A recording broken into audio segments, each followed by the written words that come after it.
నమస్కారాలండి. అమరావతి రాజధాని విషయం మీకు అందరికీ తెలిసిందే. గత ప్రభుత్వం 3 ముక్కలు ఆటాడి దాన్ని కంప్లీట్ గా రిజాల్వ్ చేసింది.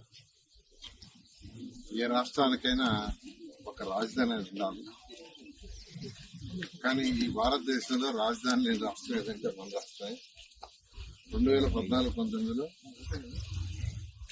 ఆ రోజు ముఖ్యమంత్రిగా ఉన్న నారా చంద్రబాబు నాయుడు గారు దీని ఒక ప్రపంచంలో ఉన్న టాప్ 5 రాజధానిలో దీని ఒక చేయాలని యాక్చువల్ గా డిజైన్ చేయించడం, దాని యొక్క ల్యాండ్ పూలింగ్ ద్వారా ల్యాండ్ తీసుకున్న రైతుల దగ్గర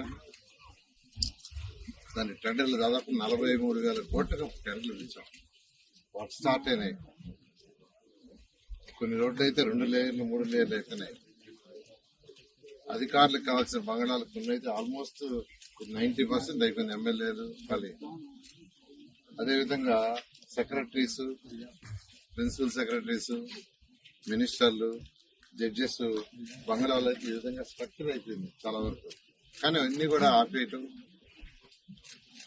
ఈ ప్రభుత్వం వచ్చే లోపల అవన్నీ కూడా ముళ్ళ కంపలు ఉండిపోయినాయి. అంటే ఈ బిల్డింగ్స్ చూడాలంటే ఆ రోజు వేరే పెద్ద బిల్డింగ్స్ టవర్స్ ఎక్కి చూడాల్సి వచ్చింది. టవర్స్ ఎక్కి చూసిన ఆ పెరిగిన ముళ్ళ కంపల వల్ల 5 సంవత్సరాల్లో ఇవి కూడా అప్పుడు ముఖ్యమంత్రి గారు యాక్చువల్ గా రిజెక్ట్